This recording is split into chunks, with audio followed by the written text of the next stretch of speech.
buenos días o buenas tardes o buenas noches a todos.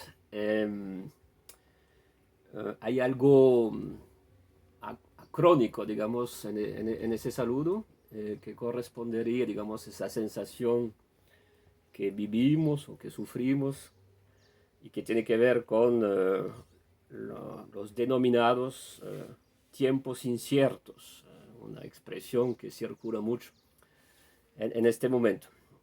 Pues que los tiempos sean inciertos, como si otros tiempos fueran, digamos, acertados. Es una cuestión ya que podemos discutir, que no vamos a emprender aquí, pero que remite, digamos, al ejercicio de la filosofía, una necesidad de filosofar. Como dirían los estoicos, aquí una eucaría, digamos, un buen kairos, una buena oportunidad para por lo menos intentar filosofar, eh, sino vivir filosóficamente. Eh, los tiempos nos inducen a ellos. Y ese carácter anacrónico en el saludo, pues me remite también a una lectura que estoy emprendiendo, la de la montaña mágica de Thomas Mann. Y hay unos personajes que están arriba en los Alpes, en una especie de hotel-hospital, para curarse o aliviarse de sus enfermedades. Y el aire es extraño, la atmósfera es extraña y siempre a menudo esa expresión de los de arriba. Y los de arriba viven un tiempo que no viven los de abajo, los del valle, un tiempo diferente, extraño. La filosofía también trata de esto, de quizás provocar una temporalidad y un espacio otro. Es la vieja noción de escole en griego, de osium, en fin, la de ocio, que tanto habíamos comentado. Y vamos a ejercitarnos y aprovecho entonces que esa oportunidad sea una buena oportunidad para ofrecerles lo prometido en el seminario de investigación Daimon, diálogo entre antiguos y modernos, precisamente unas reflexiones generales, pero que de vez en cuando voy a aterrizar con algunos textos precisos sobre los moralistas. Ese periodo, digamos, esa expresión óptima de los moralistas se sitúa sobre todo entre el siglo XVI y XVIII, y en particular en lengua francesa. Más a menudo es la lengua francesa que es objeto, digamos, del pensamiento, de la expresión de esos moralistas. Obviamente hay moralistas en otros países de Europa, en Inglaterra, en España, en Alemania. Esos moralistas son unos finos psicólogos. Su tema es el sujeto humano. Entonces la manifestación, si quieren, visible de ese sujeto humano en medio de la sociedad, y la parte, digamos, más escondida, o la parte invisible, si quiere, esa parte mínima que constituye al ego, un ego singular y paradójicamente, una vez más, a la vez, espejo de la sociedad. Confluye ahí, digamos las disciplinas, diversas disciplinas, la de las ciencias humanas, podrían efectivamente adherir a ese proyecto de los moralistas. Entonces pensamos obviamente en la literatura, en la antropología, a la historia, obviamente, a la psicología o el psicoanálisis, perdón, eh, y por supuesto a la filosofía. Eh, ¿Por qué? Porque precisamente ese tema del sujeto humano es una materia que es cambiante y es tan cambiante como desconocida.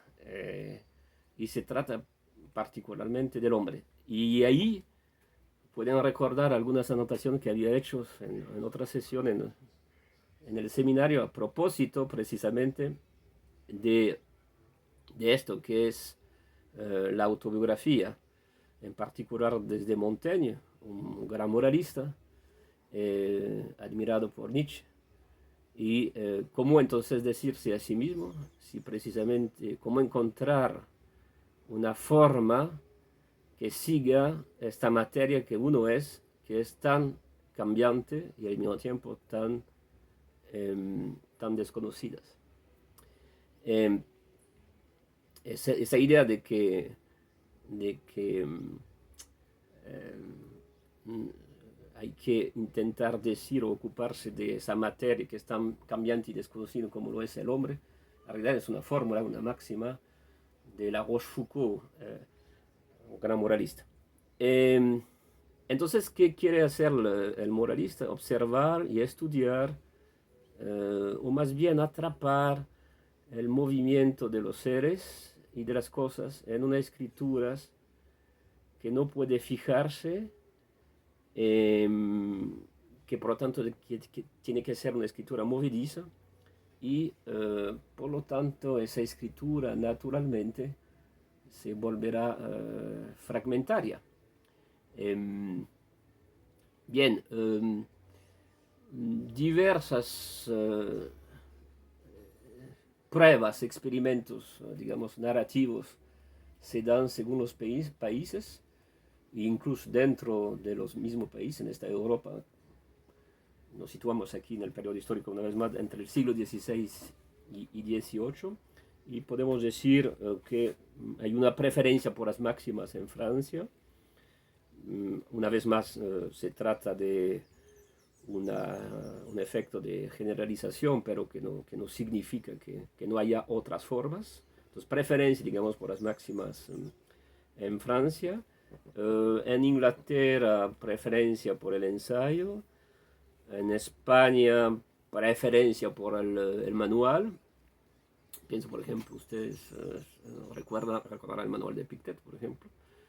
Pero, y en Alemania, preferencia por las opiniones. Bueno, diversidad entonces de escrituras, de expresiones, de expresiones narrativas. Y hay un discurso entonces que se imita sobre el hombre en la abstracción de su especie, o también son reflexiones sobre el mundo como si el mundo fuese un teatro y nosotros somos o actores o espectadores dentro de esa escena teatral. Nos recuerda una vez más muchas fórmulas usadas por los estoicos en particular. El hombre dentro de ese teatro del mundo pues tiene un rol de composición, y el moralista, que se incluye obviamente dentro de ese teatro del mundo, se posibilita para sí mismo y para los otros también un discurso, una opinión, una experimentación. Pues esa experimentación de los otros también, obviamente, una experimentación de sí mismo. Para decir también algo brevemente, ya, digamos, la pluralidad de esas formas, de esos discursos, de esas escrituras, y ya el objeto de estudio que no se deja atrapar tan fácilmente, se produce entonces un modo de conocimiento que no cae en una forma dogmática, ni tampoco en unas certezas que serían objeto de que podrían volverse un imperativo, digamos, moral, un imperativo categórico. Y aquí entonces, a través de esos moralistas, un tema que podemos reavivar aquí, el tema del arte vivir, la estética de la existencia, y también nos pone a prueba sobre qué es esto de la filosofía y, digamos, en sus desarrollos históricos. Y también es una puesta a prueba para nosotros, para pensar o vivir filosóficamente en tiempo de incertidumbres. Ese primer video entonces va a ser un preludio. Y antes de adentrarnos de lleno en ese tema de los moralistas, dado precisamente el término de moralista, pues estoy convocado a emitir algunas reflexiones sobre la moral en filosofía, sobre esa noción de la moral en filosofía, incluso sobre la noción mismo de una moral filosófica. Entonces, primero, digamos, despliegue sobre esto que sería algunas nociones, algunos caminos, es decir, algunos métodos que podemos emprender y recorrer para tratar si no delimitar, circunscribir por lo menos existencialmente esto que atañe a un punto nodal quizás de la experiencia viva del pensamiento filosófico. Bien, entonces en esto que emprendemos, y ahí un tema mayor efectivamente, la moral en filosofía, la filosofía moral, y de hecho hay seminarios, cursos, incluso cursos introductorios, que generalmente en los departamentos de filosofía se ocupan de esa noción. Y de hecho, desde la secundaria, si uno quisiera, digamos, o si uno quiere provocar filosóficamente a los alumnos, pues hay que ir hacia lo que los inquieta socavamente, y muy a menudo se trata de cuestiones morales, de dilemas morales, de embates morales que pueden ser muy grandes o que pueden ser relativamente pequeños cuando se trata de situaciones en que precisamente hay que tomar una decisión, obedecer o no a un orden, etc. Entonces, tanto en la pequeñez de los actos ordinarios como en lo que atañe, digamos, a lo humano en nosotros, a la humanidad, entonces aparece rápidamente la posibilidad de traducir de manera muy práctica y muy didáctica los asuntos morales y proceder así y elevarnos también así hacia lo que sería finalmente las aptitudes y los caminos morales, una vez más, que la filosofía ha recorrido y que sigue recorriendo. Yo he dicho entonces, como he empleado la expresión de filosofía moral o la moral en filosofía. Bueno, efectivamente, digámoslo así, la moral está en el corazón de la filosofía. La filosofía no está a distancia de la moral, en tanto que la disposición moral, los hábitos morales, las actitudes morales, son correlativas a una experiencia humana. Y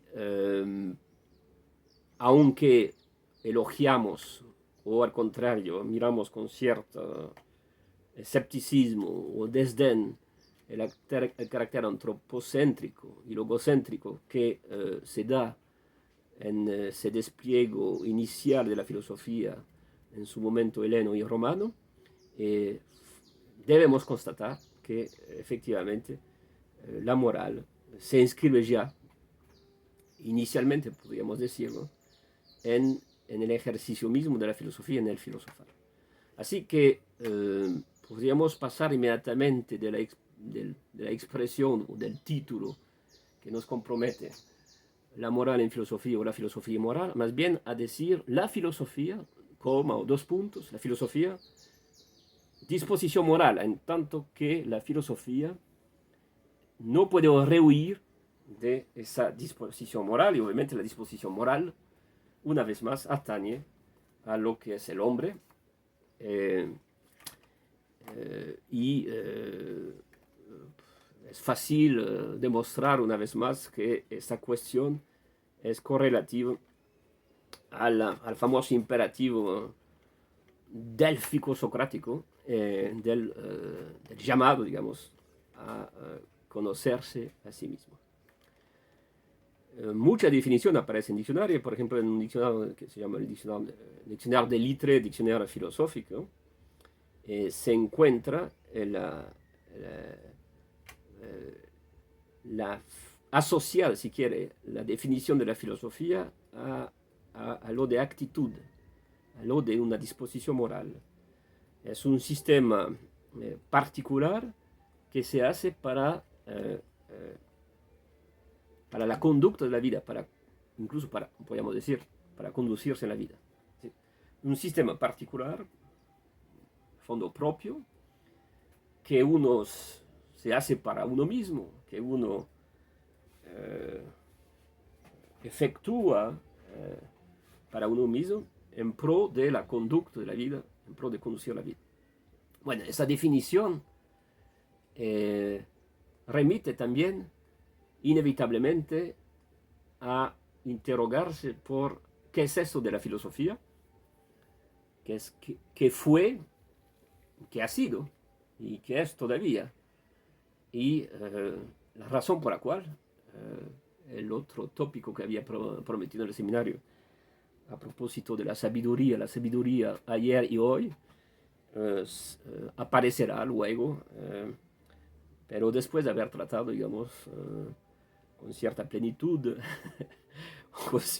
con cierta seriedad quizás, porque no alegría, esa cuestión de los moralistas.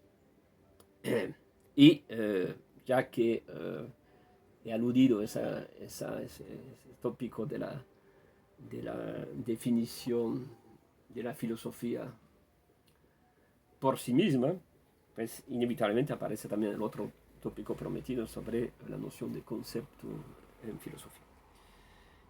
La realidad es, como lo ven, y es natural que también eso opera, esos temas se responden entre sí. Y se responden entre sí porque precisamente, una vez más, quizás estamos tocando lo sin lo cual una experiencia humana no sería figurada, por lo menos vía el pensamiento o vía, digamos, la plasticidad de los artes, incluso podríamos decir, vía el efecto que las ciencias duras efectúan cuando se ocupa precisamente del hombre. Sistema particular que uno que uno se da para la conducta de la vida, la filosofía, en esa definición, una definición prácticamente podríamos decir perenne, en el sentido que una filosofía que vale tanto la efectuación de su origen, entre comillas, origen greco-romano, como en su efectuación moderna y contemporánea. Bien, aquí que la noción de actitud es correlativa a la filosofía y asentamos entonces esa idea de que la filosofía es una disposición moral, un sistema particular que uno se da para la conducta de la vida. Pero entonces, ¿qué se da para uno? Pregunta. ¿Qué se da para los otros? ¿Qué será para la conducta de su propia vida? o para la conducta de las vidas impropias, es decir, que no son las propias, pero que son concomitantes en, en relación con lo que nosotros somos. Y es verdad que, como lo dice Aristóteles, el hombre es un animal político. Bien, sistema particular que uno se da para la conducta de la vida. Inmediatamente, pues, esa definición que remite a la aptitud, a la disposición, por lo tanto, a lo moral o la moral, conlleva a preguntarse o a elevar, digamos, quizás lo que sería el objeto de una contradicción, pues sí, esos sistemas son individuales, son subjetivos, y su conjunto es muy diverso. Y eso explicaría que cada pensador, cada filósofo, enuncia su sistema como el único válido en el mundo, sino válido también verdadero. Entonces aquí hay una especie de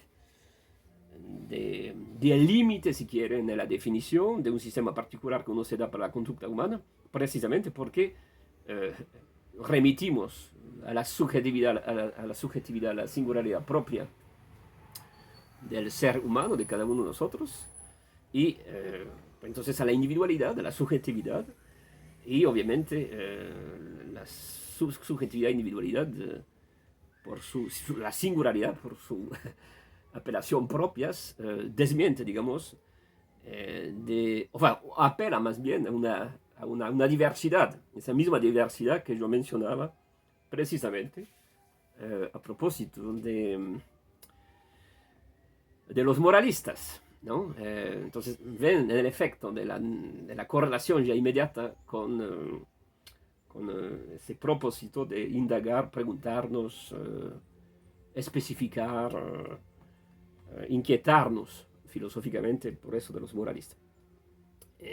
Sí, esos sistemas son individuales, son subjetivos, son diversos, porque precisamente esos sistemas remiten a la aptitud que yo tengo, pero que no es la tuya, que tú tienes, pero que no es la mía, para la conducta de la vida, y mi vida es mi vida. Bueno, ese es un problema, en realidad, ¿qué es mi vida? Pero bueno, digamos que la configuración de mi andar o de mis vivencias, pues son irreductibles y son constitutivos de lo que sería mi propia persona. Y entonces aparecen sistemas muy elaborados, pero que son relativos, son constitutivos del pensador que lo enuncia, la individualidad propia del pensador. Y entonces aparece también en esas experiencias de la aptitud o no para darse a sí mismo una conducta para la vida, para su vida, aparece también una diversidad en la definición de lo que es la filosofía. Y algunos podrán decir, por ejemplo, que la verdadera filosofía es ver las cosas tales como son. Muy bien. Esa definición implica también la expresión de un sistema, pero a esa definición, esa validez se puede no anteponer, sino se puede sumar más bien otra definición.